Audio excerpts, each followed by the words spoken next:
Histoire de Marseille, c'est le podcast qui parle des petites histoires comme de la grande histoire de Marseille. Marseille regorge de petits coins de paradis, parfois bien nichés et à l'abri de la foule. L'anse de la fausse monnaie est de cela. Mais dans l'épisode d'aujourd'hui, nous allons voir que son sort a failli changer radicalement au milieu du 19e siècle. Si vous ne connaissez pas cette anse, elle se trouve en bas de la corniche, entre le Petit Nice et le Margrave. Personne n'est en mesure de certifier l'origine du nom de cette anse. Nous devons rester au rang des suppositions. Par exemple, on pense que cela vient de Charles de Cazaux, catholique qui ne reconnaît pas Henri IV comme roi et prend la tête de la ville de Marseille avec ses ligueurs en 1591. Comme il est allé jusqu'à faire battre sa propre monnaie, à sa mort, on aurait jeté cette monnaie dans cette calanque.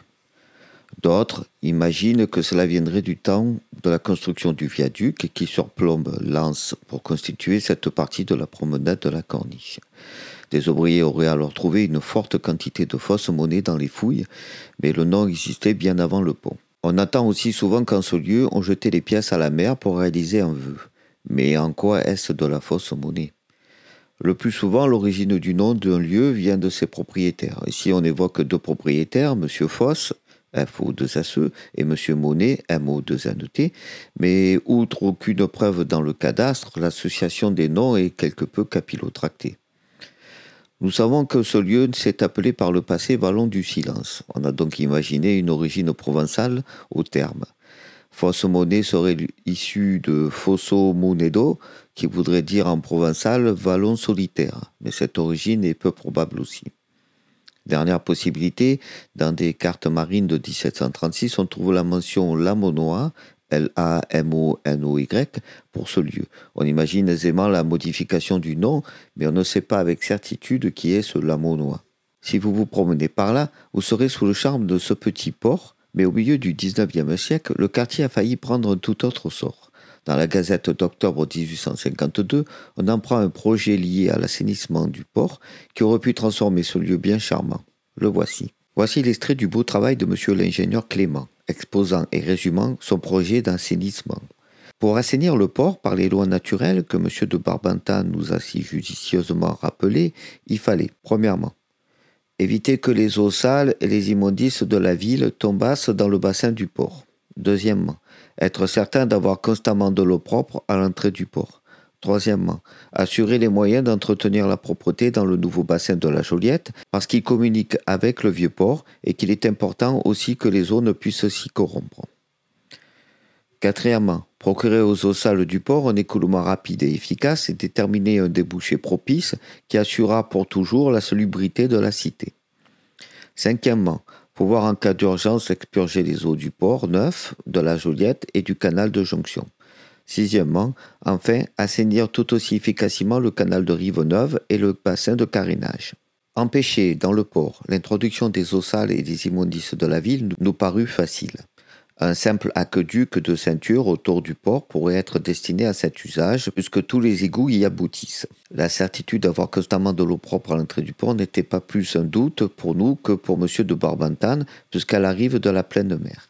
Assurer le moyen d'entretenir la propreté dans le nouveau bassin de la Joliette pouvait encore se faire en détournant les égouts qui y aboutissent, en l'assainissant comme le vieux port s'il devenait nécessaire.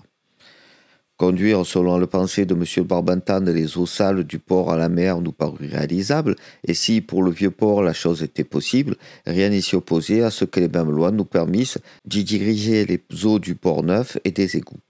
Il nous vint donc à l'idée de faire un aqueduc de ceinture qui, partant du boulevard des Dames, longerait le port neuf de la Joliette, contournerait le vieux port, embrasserait le bassin de carénage et, passant sous le fort Saint-Nicolas, aboutirait au Catalan où une machine d'épuisement à sa grande puissance en aurait élevé les eaux pour les précipiter à la mer. Ce projet nous paraissait devoir atteindre le but que nous nous proposions.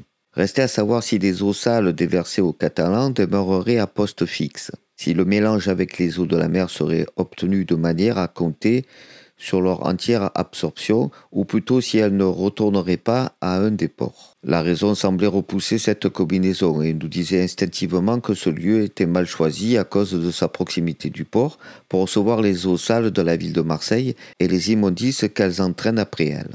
Quelques expériences qu'il est bon de faire connaître me confirmèrent dans cette persuasion. Et d'abord, fouillant dans nos souvenirs, nous nous sommes rappelés que l'Anse des Catalans était autrefois un lieu dans lequel un certain nombre de chiffonniers dépouillaient leurs trouvailles et jetaient leurs immondices qu'ils se chargeaient d'y transporter, moyennant salaire.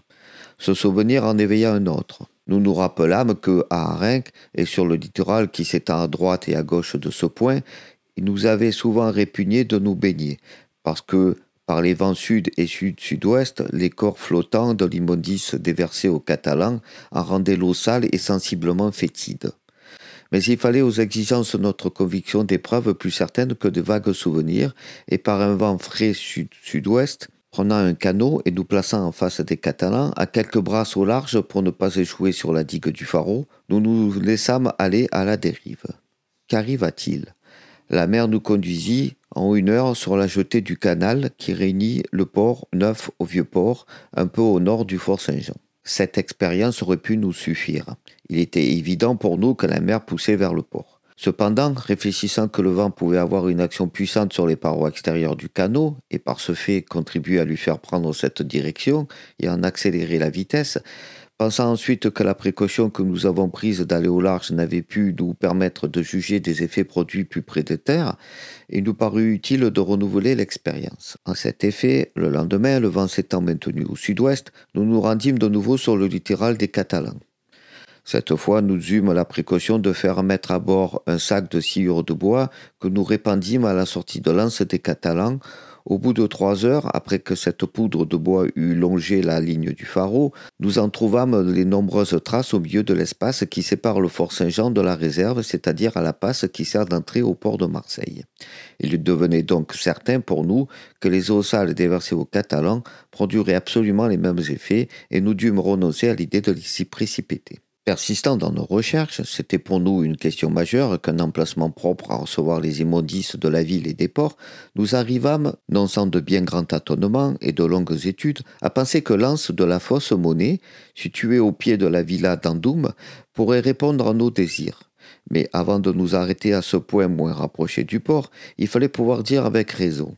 La solution est là, elle n'est que là. Nous n'hésitons pas à la faire. La simple inspection du plan nous donnera raison. Il résulte de la disposition topographique des lieux que toutes les pentes de la ville de Marseille se dirigent vers la mer et que le vieux port, comme le port neuf, sont les naturels récipients de ces égouts. Cette considération nous a conduit à proposer le projet suivant. Premièrement, un système d'aqueduc de ceinture qui recevrait en même temps le produit de tous les égouts de la ville, les eaux sales du vieux port, du port neuf, du canal de jonction, du canal de Rive-Neuve et du bassin de carénage. Deuxièmement, une galerie spacieuse qui recevrait à son tour les produits de l'aqueduc de ceinture pour les conduire à la mer à l'anse de la fosse Monnaie. La grande galerie souterraine partirait du quai de canal de Rive-Neuve pour monter la rue de la Paix jusqu'à la rue Sainte, dont elle serait dirigée en ligne droite sur l'anse de la fosse Monnaie. Le radier de cette galerie serait à son origine à 3 mètres au-dessus du niveau de la mer. On le construirait selon une pente tracée du canal de Rive-Neuve à l'anse de la fosse Monnaie, où il arriverait à 4 mètres au-dessous du niveau de la mer. Les eaux des égouts et des ports que cette galerie conduirait à l'anse de la fosse Monnaie seraient déversées dans ce bassin naturel. Mais dans ce bassin, la mer n'est pas inférieure et par conséquent, l'écoulement ne peut y être naturel. De là, la nécessité d'un barrage qui ferme à l'accès de la mer dans cette anse nous permettra d'en faire le récipient général des égouts de la ville et des eaux de ses ports. Une machine d'épuisement où la force motrice de l'eau et de la vapeur pourrait être combinée serait ensuite chargée de les élever pour les précipiter à la mer. D'après des renseignements que nous croyons précis, les égouts de la ville de Marseille fourniraient journellement 11 000 mètres cubes d'eau sale au port, environ 130 litres par seconde. Si nous en croyons la chronique marseillaise, les eaux du canal ajouteront bientôt à cette quantité un volume égal à 45 000 mètres cubes par jour, environ 520 litres par seconde. Le produit net des égouts serait donc au maximum de 650 litres par seconde, quotidiennement 56 000 mètres cubes, tandis que par les temps d'orage, en nous servant du multiplicateur, nous trouverons que cette quantité doit être accrue de 12 mètres cubes par seconde. Cet accroissement énorme d'eau, que les orages si peu fréquents du reste, procurent à la ville de Marseille, ne nous effraie point. Et nous nous proposons d'en recueillir les eaux pour les déverser de l'autre côté du barrage de la fosse Monnaie. Mais avant d'entrer en matière sur cette question, disons d'abord comment nous comptons faire le service régulier des égouts des deux ports. Premièrement, nous placerions une machine à grande puissance capable d'élever au moins à 4 à 5 mètres cubes d'eau par seconde et à une hauteur de 3 mètres. Le vieux port de Marseille présentant une surface de 280 000 mètres et ayant une profondeur moyenne de 6 mètres, le volume d'eau qu'il contient est égal à 1 680 000 mètres cubes. En supposant que la machine d'épuisement enlève 4 mètres cubes d'eau par seconde, l'eau du port pourrait être complètement renouvelée en 116 heures, 40 minutes, environ 5 jours.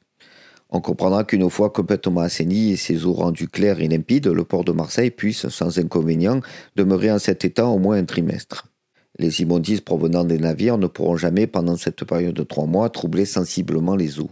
À la rigueur, on pourra donc se contenter de renouveler les eaux du port 4 fois par an. Et cette opération qui nous paraît satisfaisante, puisqu'aucun égout n'y diversera des eaux sales, n'exigera de la machine d'épuisement qu'un travail annuel de 20 jours pour le vieux port et, s'il était urgent, de 16 pour le port neuf de la Joliette.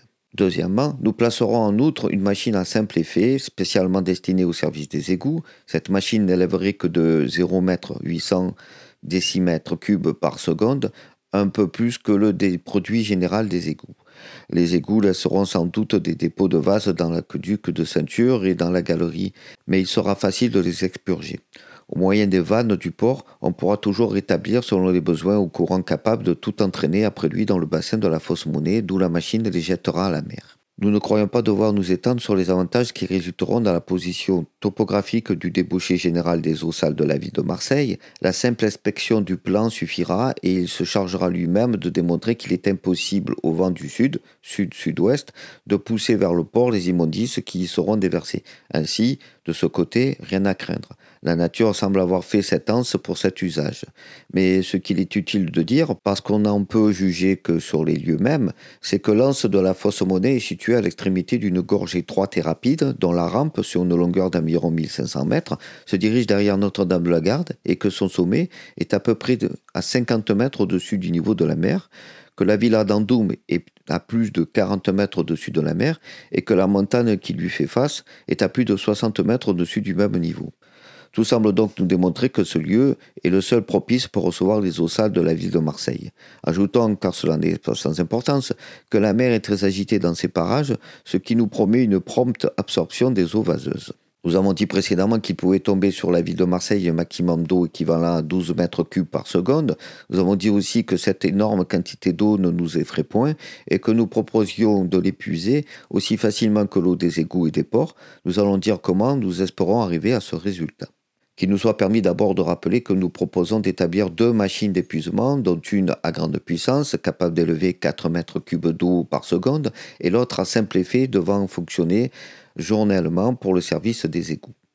Maintenant, si on pense que l'aqueduc de ceinture sera construit dans la prévision des orages, on comprendra de suite que nous puissions assurer l'épuisement des eaux qui y fourniront.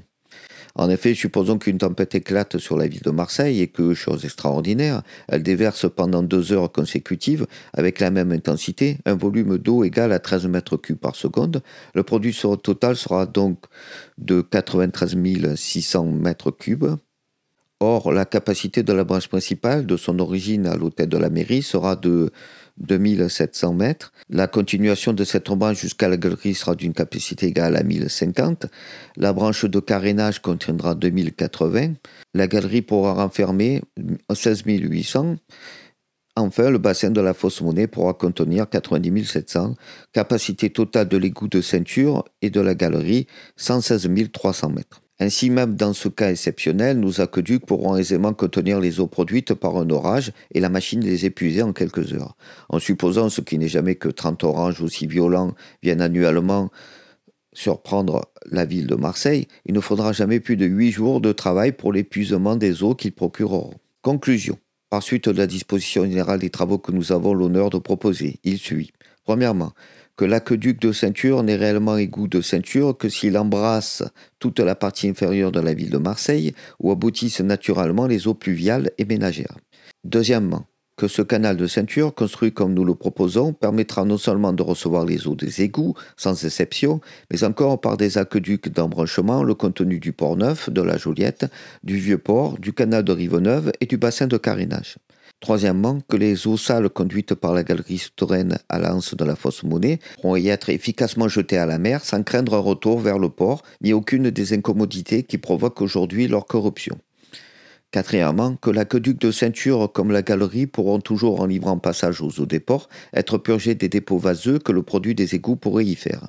Cinquièmement, que la machine à grande puissance pourrait être combinée de manière à utiliser en même temps la force de la vapeur et de l'eau en établissement à 1 mètre 20 cm au-dessus du niveau de la mer un nombre de turbines proportionnel au produit des roues hydrauliques mues par la vapeur. De cette manière, les turbines recevraient le produit de la machine à vapeur et en utiliseraient ainsi une force perdue. Sixièmement, que la machine d'épuisement à grand effet pourrait ne fonctionner rigoureusement que 25 jours par an et que la dépense annuelle qu'exigerait ce service ne s'élèverait pas au-dessus de la somme de 6 000 francs, que si on voulait absolument assainir 1 ou 2 fois par an le port neuf de la Joliette, la machine fonctionnerait environ 30 jours, ce qui élèverait la dépense annuelle à 8 400 francs environ, qu'enfin dans les cas extrêmes, en supposant que cette machine dût fonctionner 45 jours par an, la dépense au maximum serait de 12 600 francs.